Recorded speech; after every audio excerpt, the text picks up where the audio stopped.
Dark chosen ones, you have these superpowers, but only if you accept them. There's a truth about you that most people are too afraid to see. You're not like the others, and deep down you've always known it. From the way you feel emotions more intensely than anyone around you, to the way you walk through life, sensing what's beneath the surface of every conversation, every space, every silence. You're not broken, you're not cursed, you're not lost. You're chosen, but not in the way the world likes to celebrate. You're not the light worker that floats above the chaos. You're the one who was thrown into it, born inside the storm, forged in shadow. You are what I call a dark chosen one. And the moment you accept that truth, not just believe it, not just understand it, but embody it, you unlock abilities that others can't even comprehend. But here's the thing, these powers don't come from light.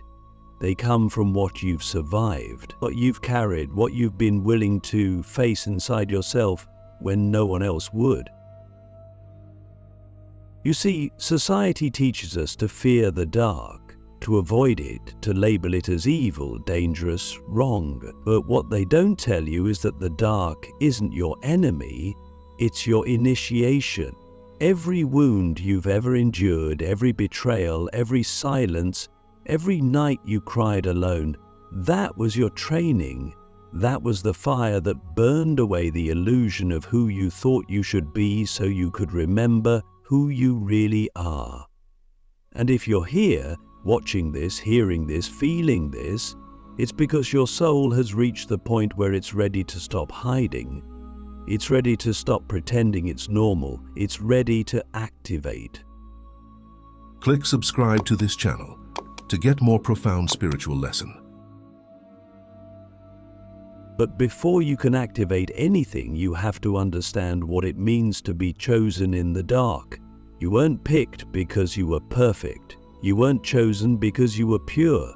You were chosen because you can handle what others can't. You can walk into emotional hell and stay calm. You can face your own shadows without needing to run. You can look at the pain of the world and not flinch, not because you're numb, but because you have capacity. That's the word most people overlook. Not power, capacity. The ability to hold the unholdable, to carry the unbearable, to feel what others refuse to feel. That's your first superpower, and it doesn't come with fireworks or applause. It comes with silence, with solitude, with the kind of strength that no one else sees, but that changes everything. And here's the crazy part. Because you've walked through so much darkness, you also have direct access to truths that most people will never touch. Truths about energy, about emotion, about intention. Ever notice how you can walk into a room and feel what's off before anyone says a word? That's not imagination, that's energetic vision. You're reading frequencies, not faces. You're sensing alignment, not appearances. And the more you trust that feeling, the more you honor it, the stronger it gets. Most people override that inner voice. You've been punished for listening to it. But that voice, that instinct, that sixth, seventh, eighth sense, that's your second superpower. And it's not subtle, it's ancient, it's primal, it's divine. But here's the catch. These powers only activate fully when you accept them.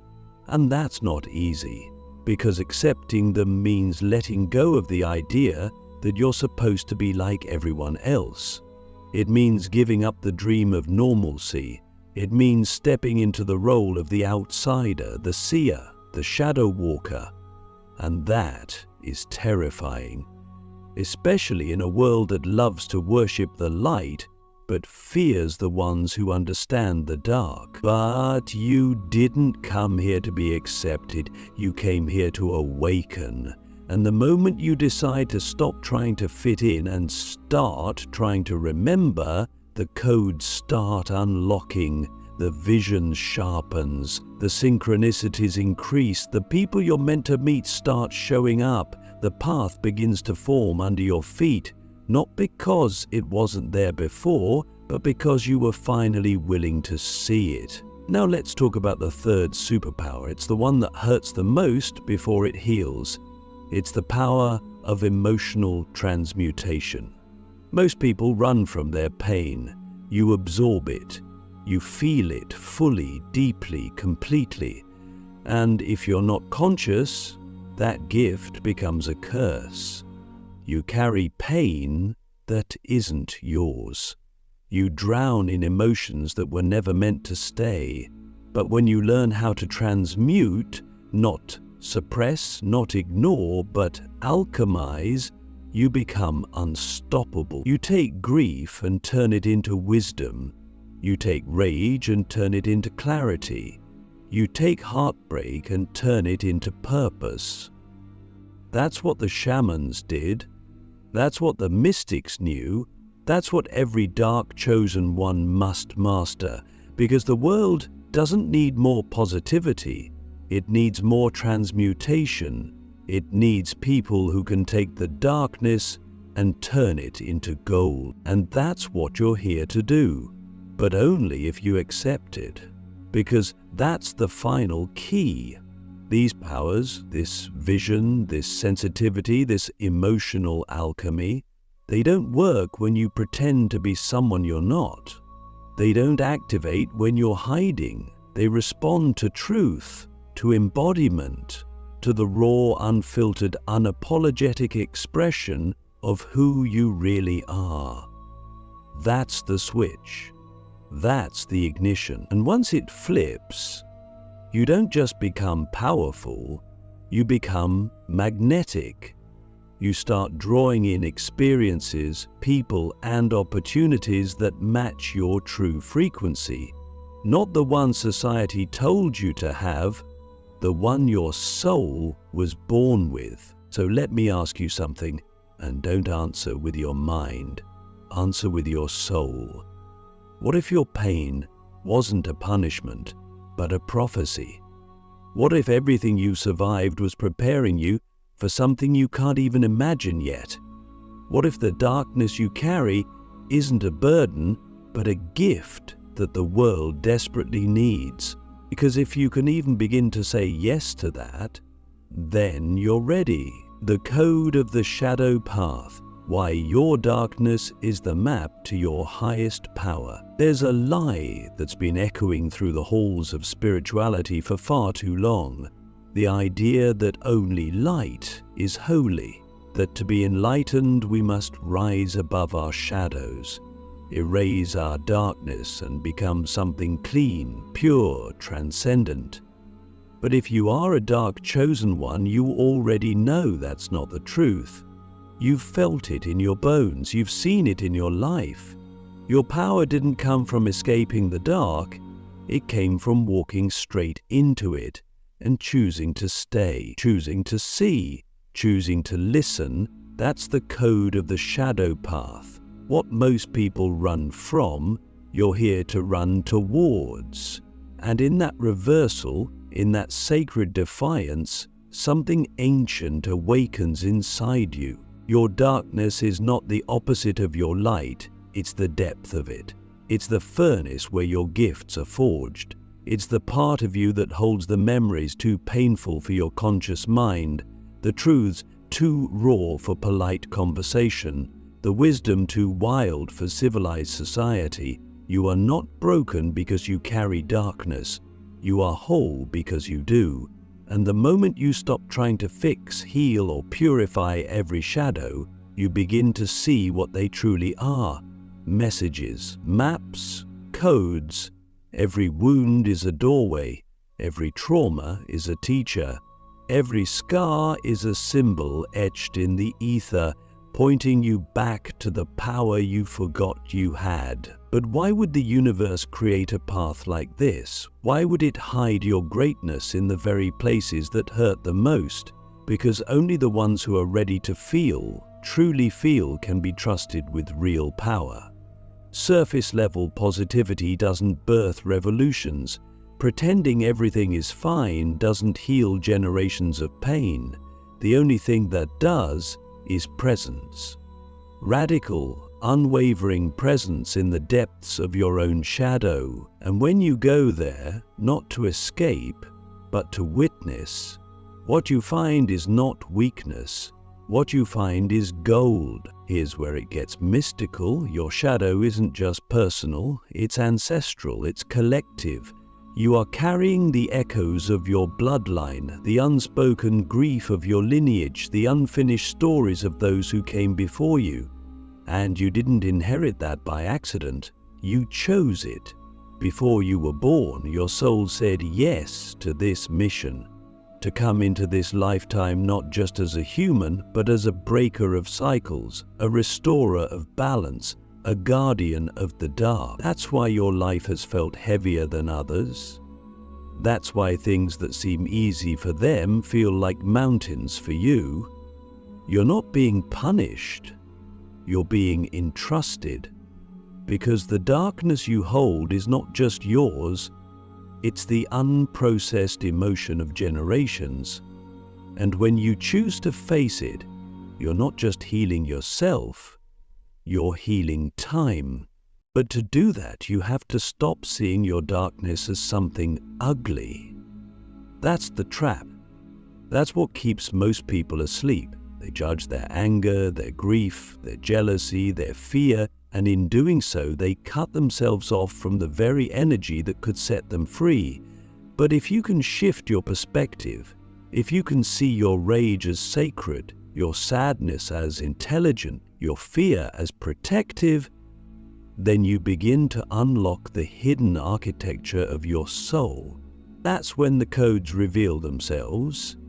That's when the patterns become clear. That's when you start to remember. And here's the next layer of the code. Your darkness is creative. It's not just something to be healed, it's something to be used. The greatest art, the deepest music, the most powerful movements of change, they were born from darkness, from pain transmuted into beauty, from suffering transformed into service. You have that same power. You can turn your shadow into a story, your wound into a weapon of truth, your silence into a song, but only if you stop hiding it, only if you stop pretending to be someone you're not. Your authenticity is your magic, your realness is your revolution. So how do you walk the shadow path without getting lost in it? You do it by anchoring into awareness, by becoming the observer of your inner world rather than the prisoner of it. You learn to watch your thoughts without believing them. You sit with your emotions without drowning in them. You breathe through the discomfort until it reveals its message. That's where mastery begins, not by escaping the pain, but by staying present enough to hear what it's really saying. And often what it's saying is, you're ready to stop pretending, ready to stop seeking permission, ready to step into the role you were born to play. Because the world doesn't need more light-drenched gurus floating above it all. It needs shadow walkers, grounded mystics, warriors of the unseen, people like you, who know how to hold space for the darkness without flinching, who can sit with someone's grief and not try to fix it, who can look at the broken systems of the world and say, I see you, I feel you, and I'm here to change you, not through force, but through frequency. That's what your darkness has been preparing you for. Not to hide, not to shrink, but to lead, to embody, to remind others that their shadows are sacred too. And when you do that, when you stop apologizing for your depth, your intensity, your edge, you give others permission to do the same. You become a mirror, a lighthouse, a living transmission of truth. And that's what makes you unstoppable. So I ask you now, not as a question, but as an invocation, What if your darkness isn't the thing holding you back, but the very thing that's going to set you free? The awakening of the forbidden gifts. How to activate the superpowers hidden in your shadows. There comes a moment in the journey of every dark chosen one when the veil thins. When the pain becomes too loud to ignore and the truth starts to hum beneath the surface of ordinary life. That moment is not a breakdown, it's a breakthrough. It's not the end, it's the initiation into something ancient, something powerful, something forbidden only because the world fears what it doesn't understand. You see, you were never meant to be normal. You were never supposed to follow the rules of a system built to keep you asleep. You are here to awaken gifts that have been buried for lifetimes, gifts that have been feared, suppressed, or misunderstood, not because they were dangerous, but because they were true. And truth is the one thing this world has always tried to silence. Your forbidden gifts are not abilities in the way we've been conditioned to think. They're not party tricks, they're not ego boosters. They are sacred technologies of the soul, and they only awaken when you stop rejecting the parts of yourself that society told you to hide. The very emotions you were told were too much. The instincts you were told were weird. The knowings you were told were delusional. Those were the signal, the codes, the breadcrumbs left by your soul to guide you back to your power. But every time you doubted them, every time you tried to fit in, every time you silenced your inner voice to avoid judgment, you dimmed the light that was trying to lead you home. But now, something's shifting. You feel it, don't you? The intensity, the urgency, the calling. And with that calling comes the chance to remember, to awaken the gifts that have been dormant, waiting for your permission, not the world's, not your family's, not your culture's, yours. And that's the first step, radical permission. You must give yourself full, unapologetic permission to explore what's been hidden, the parts of yourself that don't make sense to the logical mind, but feel like undeniable truth in your bones. Let's talk about the first forbidden gift, energetic mastery. This is not about being psychic in the way pop culture portrays it. It's not about fortune-telling or reading minds. It's about feeling the invisible. You walk into a room and instantly know who's lying. You sense when someone's energy shifts even if their face stays calm. You absorb emotions that aren't yours and feel overwhelmed without knowing why. This isn't a weakness, it's a gift. But only if you learn how to own it. To stop leaking your energy to everyone and everything, to stop playing the emotional sponge and start becoming the conductor of energy. That means learning boundaries, energetic hygiene, daily rituals that clear what's not yours and anchor you in your own field. That's not just self-care, that's spiritual warfare, because when you don't control your energy, someone else will. The second forbidden gift is emotional alchemy. You've been told your emotions are liabilities, that sensitivity is weakness, that crying is shameful. But what if your emotions are your language, your guides? What if the rage you feel isn't something to suppress, but a signal that you've outgrown your cage? What if your grief isn't something to fix, but a portal to deeper compassion and knowing? The world teaches emotional bypassing, but you're here to transmute, to take the raw data of emotion and turn it into insight, clarity, art, action. That's why you feel so deeply, because you're not here to numb, you're here to know, to feel fully, to sit with what others can't. And in doing that, you become a healer, not by title, but by presence. The third forbidden gift is vision, not with your eyes, but with your sight. You've always seen through the masks, through the words, through the illusions. You've always known there was something more, that gut instinct that saved you, that dream that came true, that inner voice that whispered what no one else could hear. You were never meant to follow the map. You are the map. But here's the trick. This gift only sharpens when you trust it. When you stop outsourcing your authority, when you stop asking others to validate what you already know, your vision is your compass. But it doesn't scream, it whispers, and if you ignore it long enough, it will go silent. But the moment you honor it, the moment you act on it, it roars back to life. And the final forbidden gift, perhaps the most powerful, is presence. The ability to hold space so deeply, so fully, that others begin to transform just by being near you.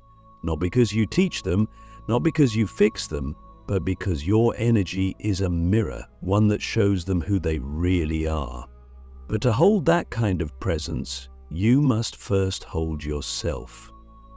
Every part, the messy, the sacred, the rageful, the divine, you don't need to be perfect, you need to be real, because nothing awakens others like someone who has dared to be fully themselves. So how do you activate these gifts?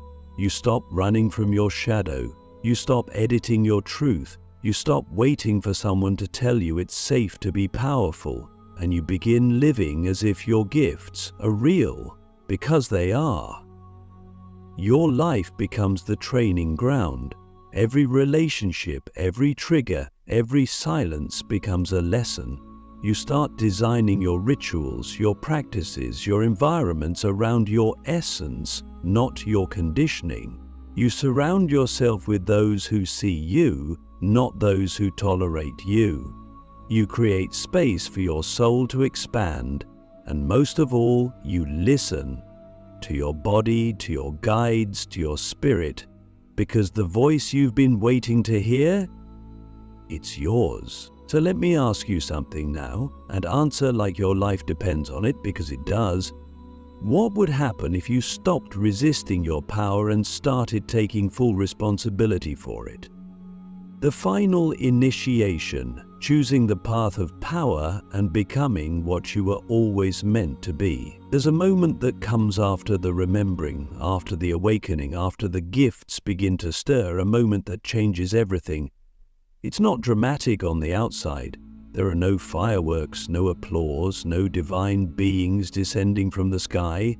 It's quiet, still, almost invisible to the world. But within you, something irreversible happens. You make a choice, and that choice is the final initiation. It's the moment you stop flirting with your power and finally marry it. It's the moment you stop asking, "Who am I to do this?" and start declaring, "I was born to do this." Not because you feel ready, not because you've mastered every step, but because your soul refuses to be small for one more second. This choice isn't glamorous, it's not made in comfort, it's made in the fire, when everything in your life feels like it's cracking apart, when the old identity is dissolving and the new one hasn't fully arrived, when your past calls out for you to stay safe, stay hidden, stay the same, and still, something greater inside you whispers, "No, keep going." That's when you know. That's when you choose. And that choice doesn't make life easier. It makes you unshakable. Because once you choose the path of power, not egoic power, but soul power, the universe begins to rearrange itself in response. You begin to walk differently, speak differently. Your energy becomes undeniable. Not because you're trying to impress anyone, but because you've stopped abandoning yourself. You stop explaining your magic to people who've already decided not to see it. You stop questioning your vision just because others don't understand it. You stop waiting to feel worthy and start embodying worthiness. And the world, slowly at first, then all at once, responds, not always in applause, sometimes in resistance, sometimes in silence, but always in truth. Because the more authentic you become, the more aligned your reality must become. That's not spiritual fluff. That's energetic law. But this initiation also comes with a sacred responsibility. You can no longer pretend you don't know. You can no longer play small just to make others comfortable. You've been given access to truth, to depth, to vision. And with that comes the duty to live it fully, to walk it, to breathe it, to become a living embodiment of what you once only dreamed about. This is the path of the dark chosen one, not to dominate, but to illuminate. Through the dark, through the pain, through the realness that most people are too afraid to touch.